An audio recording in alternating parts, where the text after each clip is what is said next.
All right, well, welcome back. We just had our 20-minute break, and hopefully you had a little break there too. And so let's start the second half here of day number 3. And as I mentioned before the break, there was a few more things I really wanted to say about Chapter 3. And so even though I didn't get to the end, I think it's worth repeating, even if the videotaping goes a little bit long. Hopefully you'll appreciate it, and it probably needs that, given you guys are learning now remotely versus in class. You don't have a chance to ask questions immediately. You got to shoot them off by email here. And so a couple of the things I really wanted to show you that in a face-to-face setting I probably would have just left it there and moved on. But it's some calculations, and it's some numbers here that in the past have given students a little bit of trouble, and so I'm just going to kind of anticipate some of your questions. So if you remember before the break, I was trying to illustrate and point out that mass and weight aren't quite the same thing. They're different. In fact, they're very different. One is a force and the other one is a mass. They go into the equation different because the force is in the numerator and the mass is in the denominator. And it actually leads to some nice formulas that you should see as you get ready here for the homework. And so let me help you with some of these formulas. For example, let's do this. What if I took an object, and I'll just make a little baseball here, and this kind of touches on what we did in the last chapter, and I just take the baseball and I drop it. I think I got the box of balls over here, although I didn't get the baseball, I got a tennis ball here. And so if I hold the tennis ball out here and I let it go, and we go back to the last chapter for a moment, and we say, okay, remember in the last chapter we ignored the air resistance, and we said there was no parachute, there was no rocket engine. We called this free fall. So let's just do that for a moment here. And I would say it would look something like this. I would take then the Earth, and I would ask, okay, what are, I should say plural, but in this case it's singular. What are the forces on this baseball? And I'll start here with the simplest one, because the simplest one is it is being pulled down by its weight. This is the force of gravity. And so remember, we've been using these arrowheads. And so let me use another fancy word called a free body diagram. A free body diagram, which we often abbreviate as free body diagram, so FBD, is really just a way to kind of help us solve these problems. You take your object you're trying to focus on, and you draw all the forces on it, because remember, we have to add them together to get the net force. And so remember, net force is not just the magnitude, but also the direction. And the diagram really helps that way. And so you may or may not want to draw the Earth. I did this time, but really in a free body diagram, and the word free means don't worry about all the other stuff, just draw the forces on the object that you're interested in. So really the only thing I really want to draw is the baseball and all the forces. And so in this case, if the only force is the weight of it, which I'll abbreviate with a capital W, then this would be my diagram. And so that's what I meant by singular. When I draw all the forces, it's just one force. And so I've got weight. And now if I apply Newton's second law here, and so I say acceleration equals net force divided by mass, all the forces mean there's just one. There's just weight. And so I'll just put a W up there. And so that's what I was saying here and trying to get you ready. And like I said, trying to anticipate a couple of questions you might have. This right here, weight, goes in the numerator. But the object still has mass. It still has resistance. And so I'll put the M under there. But I'll even go one more step, which brings us back to the last chapter.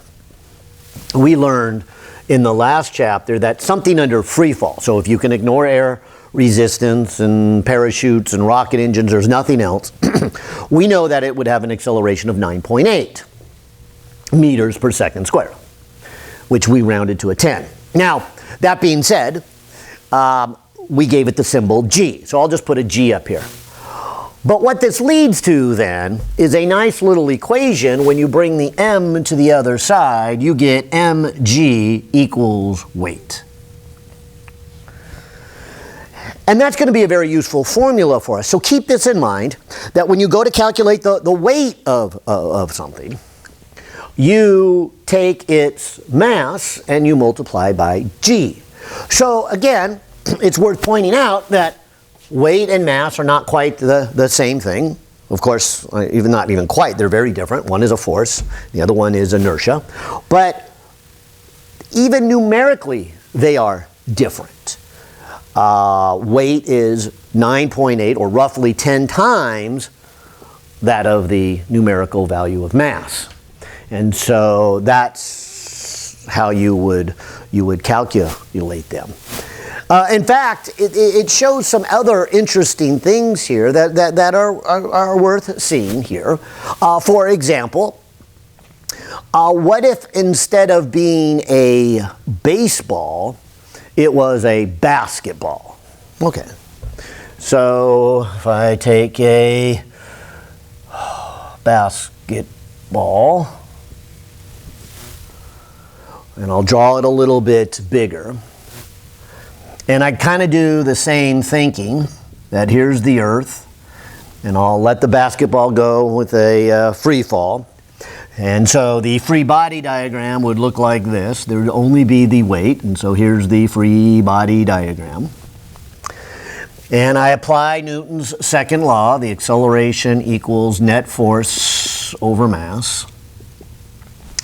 I, of course, would put in all the forces. So in this simple case, there's only one, it's its weight. So maybe I'll put it as mg. And then, of course, divided by m gives me my acceleration. And we can see something here a little bit nicer that we just told you in the last chapter. Remember, last chapter was describing motion, and this chapter is explaining the motion. But because the m shows up in the numerator and the denominator, the acceleration comes out to be g, even though the basketball is bigger, it's a different color, it has more mass. We get the same acceleration as we get for the baseball. And that's what we said in the end of the last chapter. If you remember me holding up, and it looks like I have a different box than last time, but when I held these up, I said, take an object, a little bigger one. Here's a tennis ball that's hollow and big. Here's a super ball that's smaller and solid. They also have different colors. None of that really matters. If you hold them up and let them go, they have the same acceleration, which is the 9.8. And now that we're beginning to understand motion, we're explaining the motion instead of just describing the motion, we begin to see that sure enough, they actually do, regardless of what the mass is, if the only force is weight, they all come out to be the same acceleration. And so that's why in free fall, we always get an acceleration of g. It doesn't matter if you drop a hammer or if you drop a feather.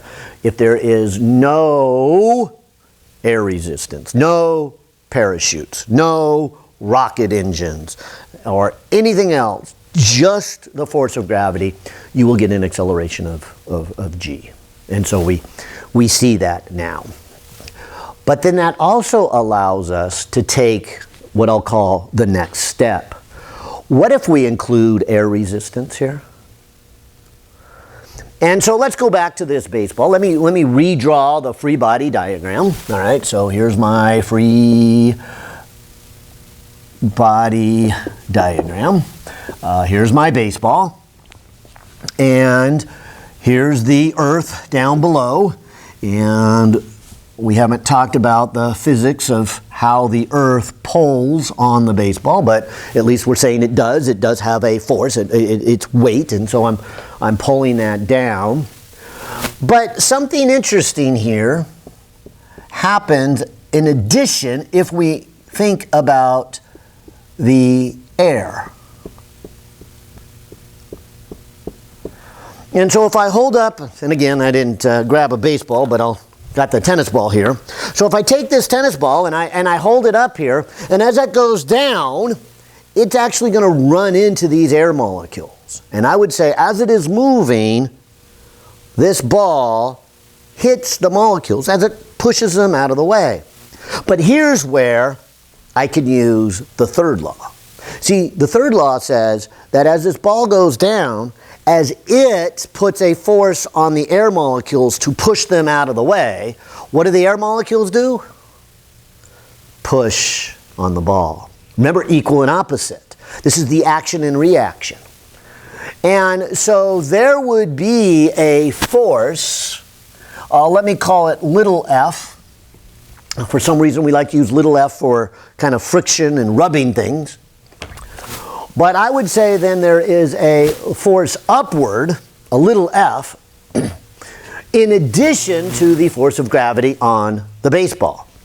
Now notice in here that there would also be forces on the air molecules pushing them out of the way. But let me not draw that up there, because that's going to confuse me. Remember, when I want to get the acceleration of the baseball, I have to get the net force on the baseball. The only thing I care about are the forces on the baseball. This is what I was trying to say before the break. Be extra careful with the third law, because the third law involves two objects. And yes, the forces are equal and opposite on the two objects, but when you go to figure out what the acceleration is, in other words, you start to use the first and the second law, you only want the forces on that one object.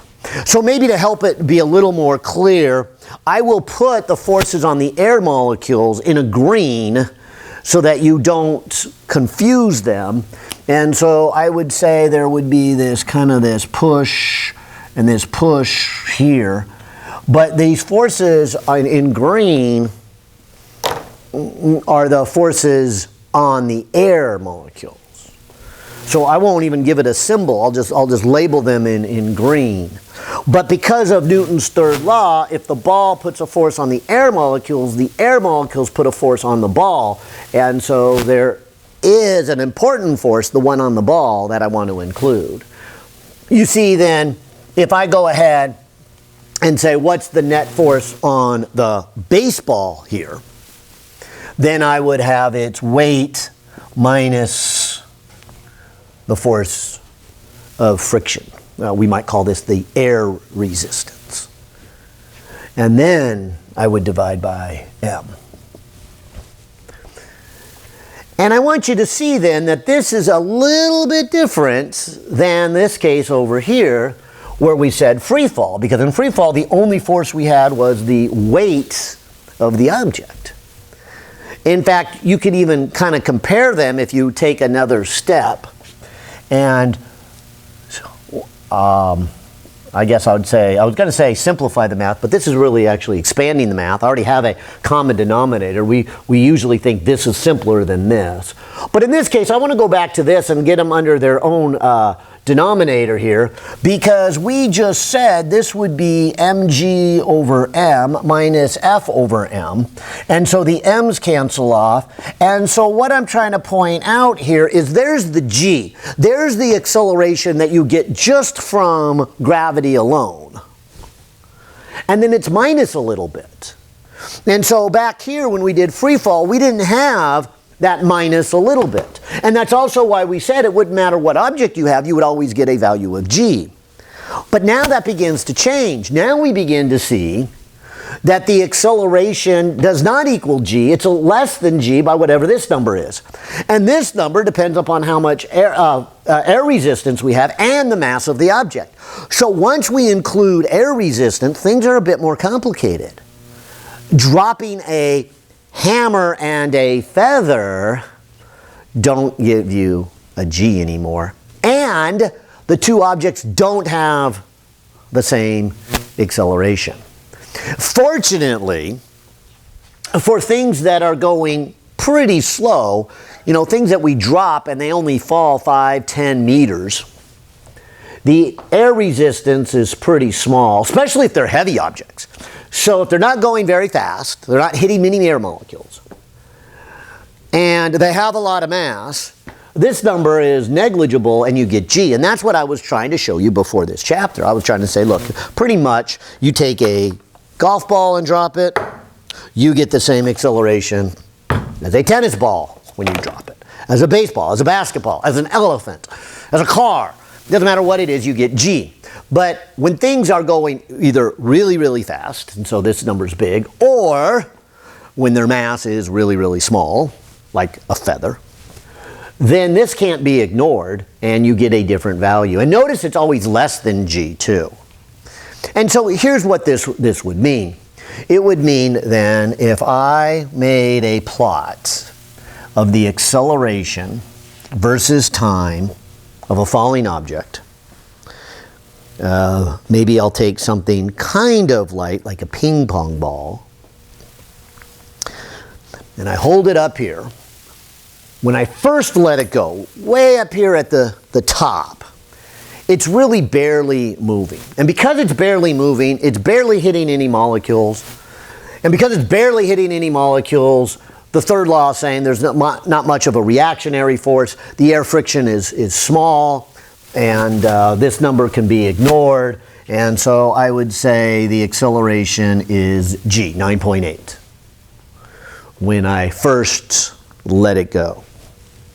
But then,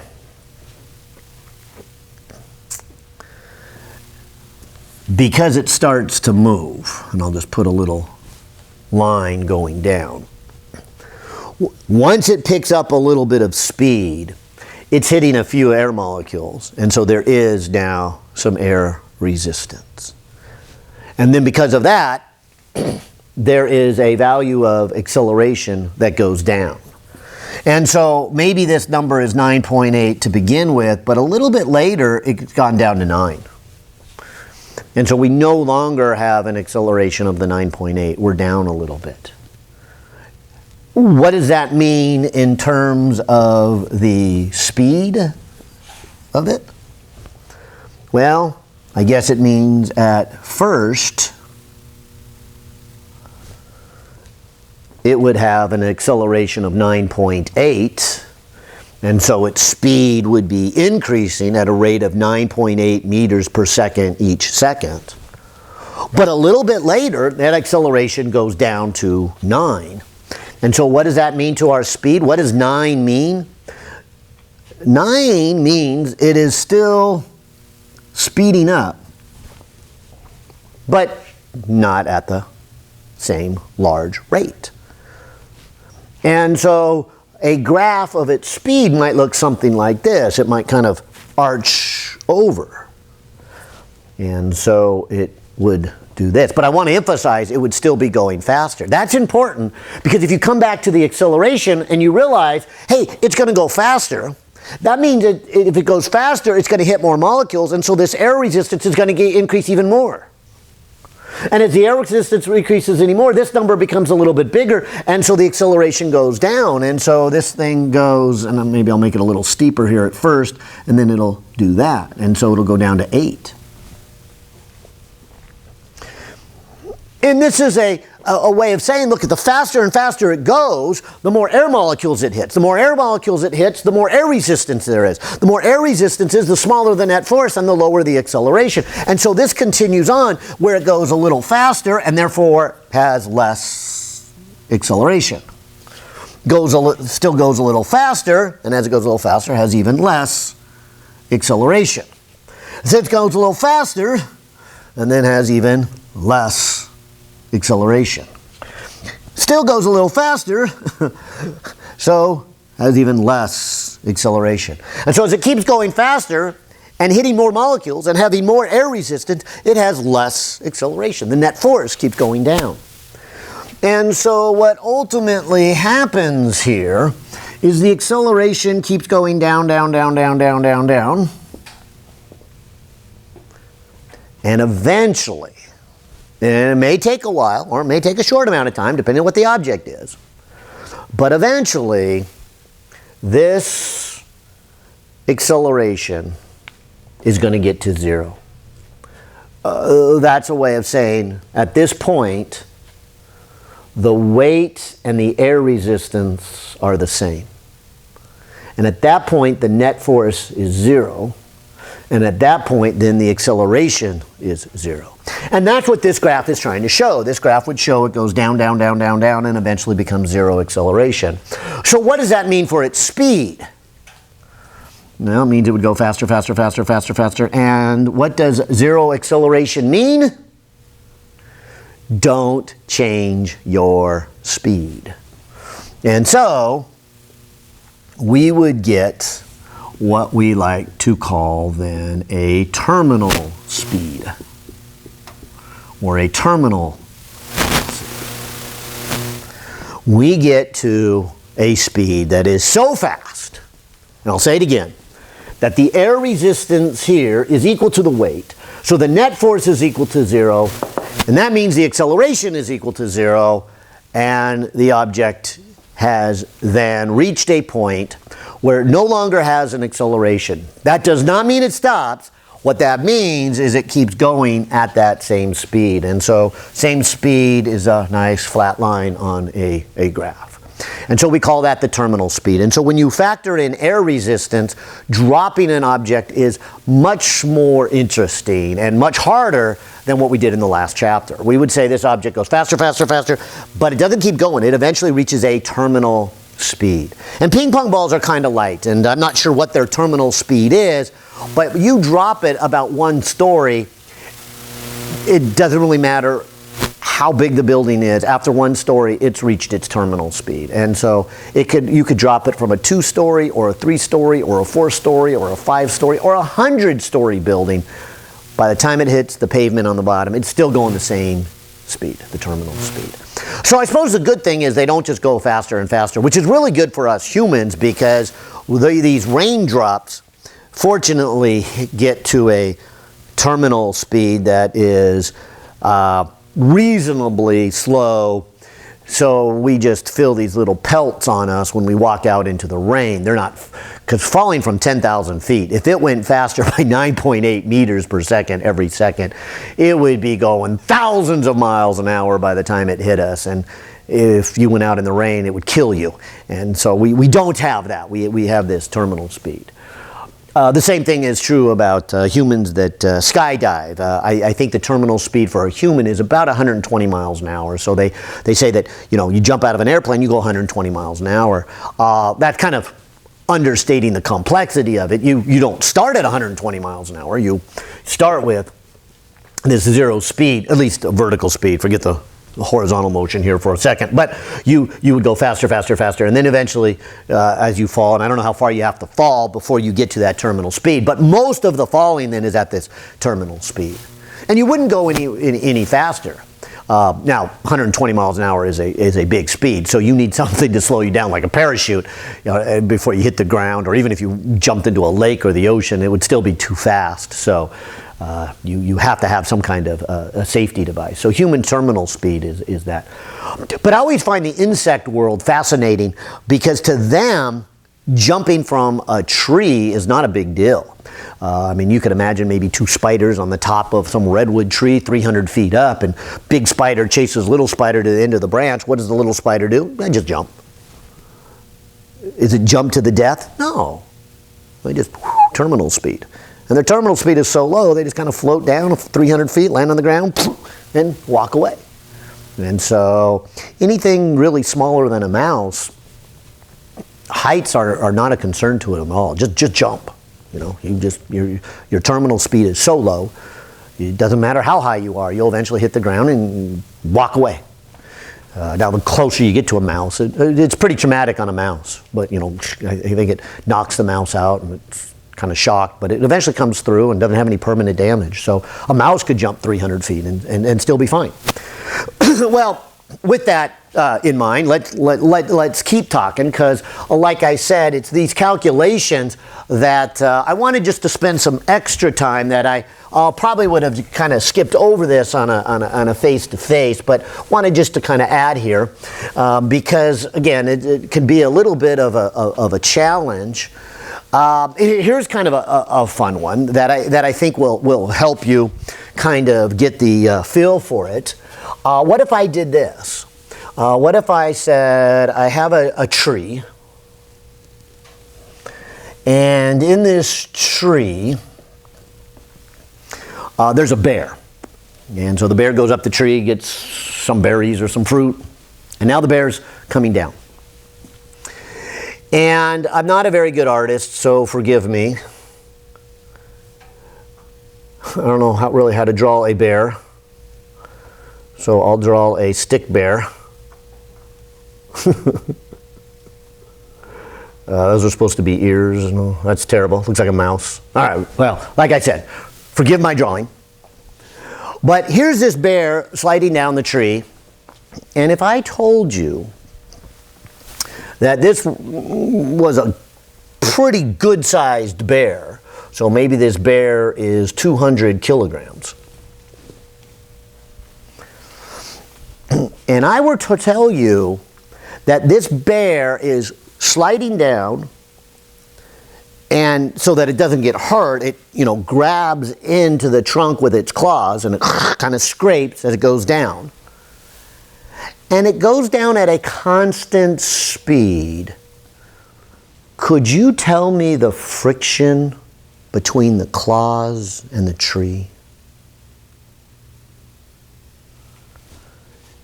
And it would look something like this. Maybe you would start off and say, all right, let's draw the free body diagram of the bear. That'll be my bear. And you see, what is pulling the bear down is its weight, but what is stopping the bear from going down is the friction. And so I'm hoping you see this is a lot like this problem here, where we have an interaction between two objects. Here we got the friction between the ball and the air molecules. Over here we're getting the friction between the bear's claws and the tree trunk. And so the claws are pushing down on the tree, but then the tree is lifting up on the claws. And so there's our Newton's third law. But if I apply Newton's second law here, it would say, okay, the weight is pulling down on the bear, the friction is pulling up on the bear. And then I divide that by the mass, that would give me the acceleration. But I said an important key word in this problem. The bear is sliding down at a constant speed. So what does that tell me about the acceleration? And I'm hoping that somebody out there in TV land is saying, hey, the acceleration would be 0. So that's usually what I hear in a face-to-face. Someone says it, and I go, yeah, that's right. That's a key. So that goes back to the last chapter and the meaning of acceleration. And so the acceleration is 0. And so if I put that into my equation, that would tell me the weight of the bear is then equal to the friction. Now remember, the question was, what is the friction?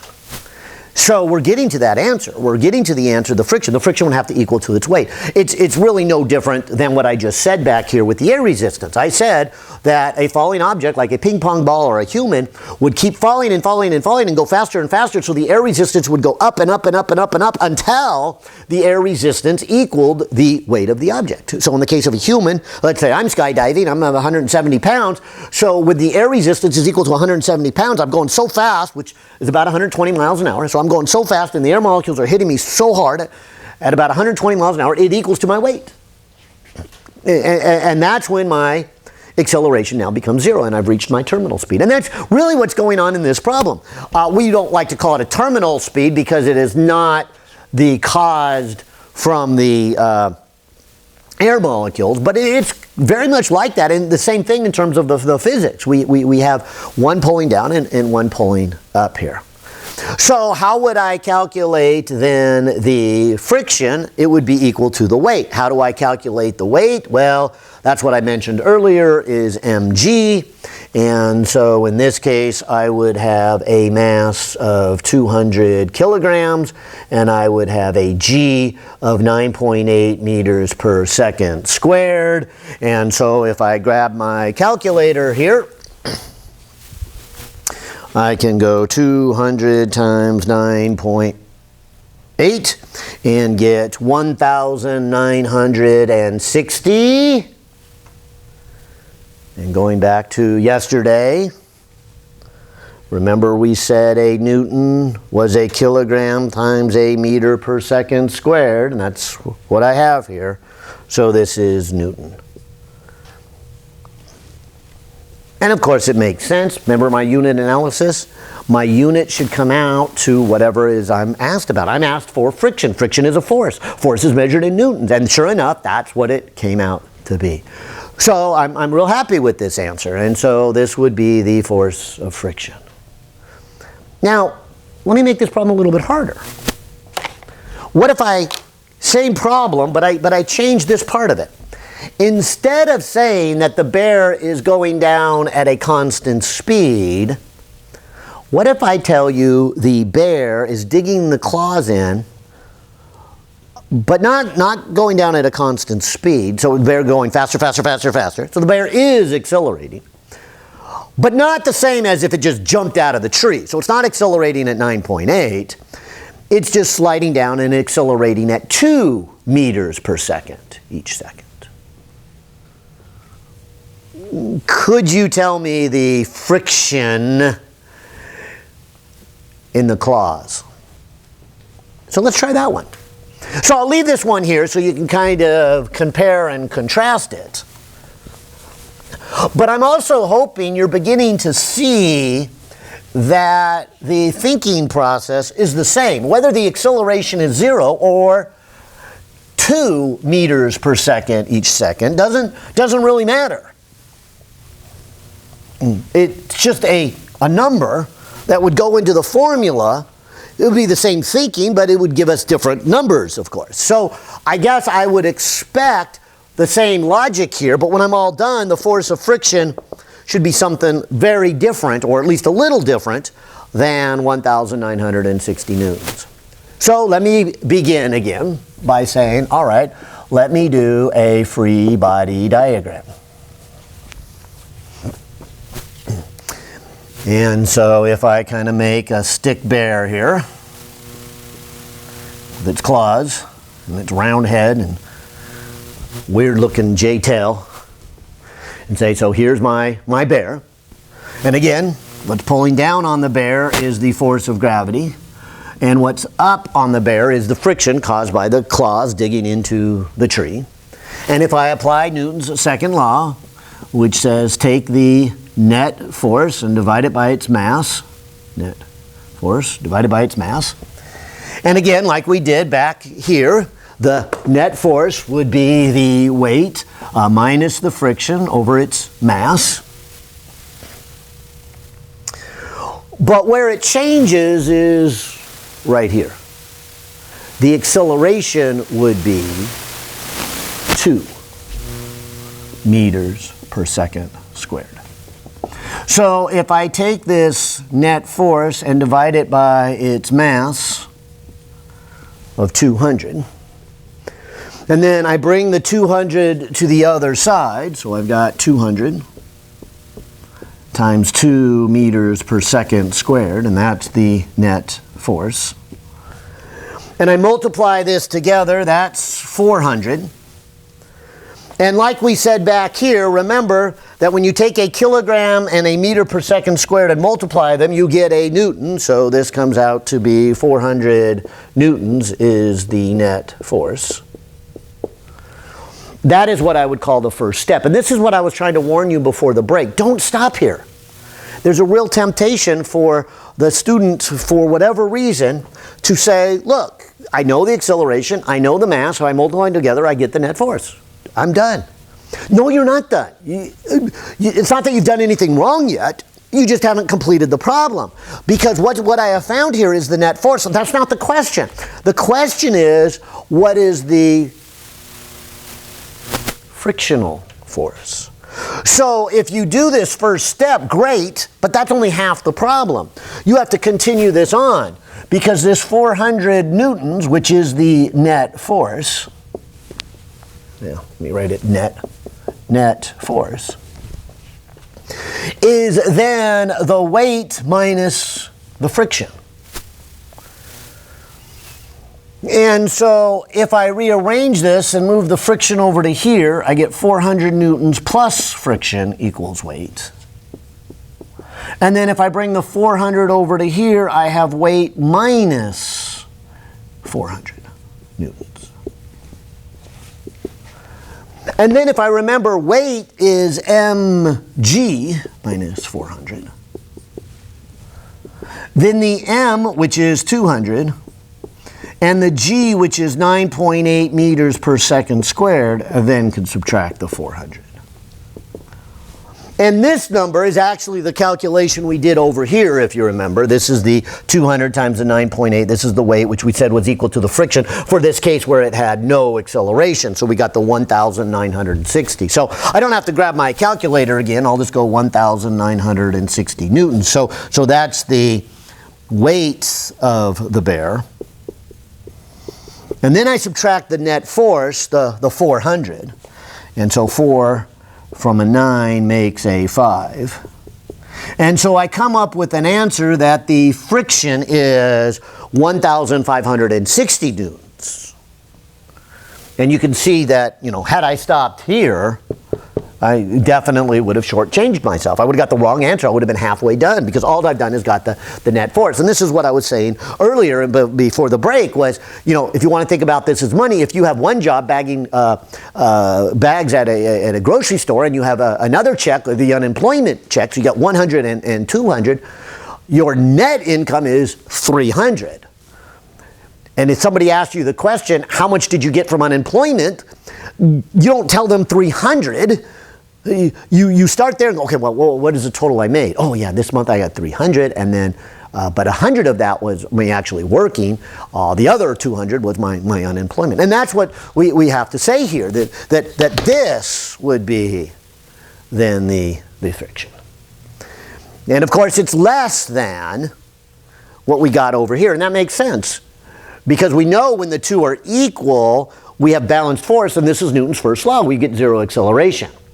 When they're not equal, so there's the weight, 1,960, and here's the friction, 1,560. When they're not equal, you would have a net force, and you would have an unbalanced force. So the first law would say you do have an acceleration, and then the second law would allow us to calculate it, and that's what we did here. We calculated we went the other way around. We were given the acceleration and calculated the force, but if we were given the force, we could have then calculated the acceleration.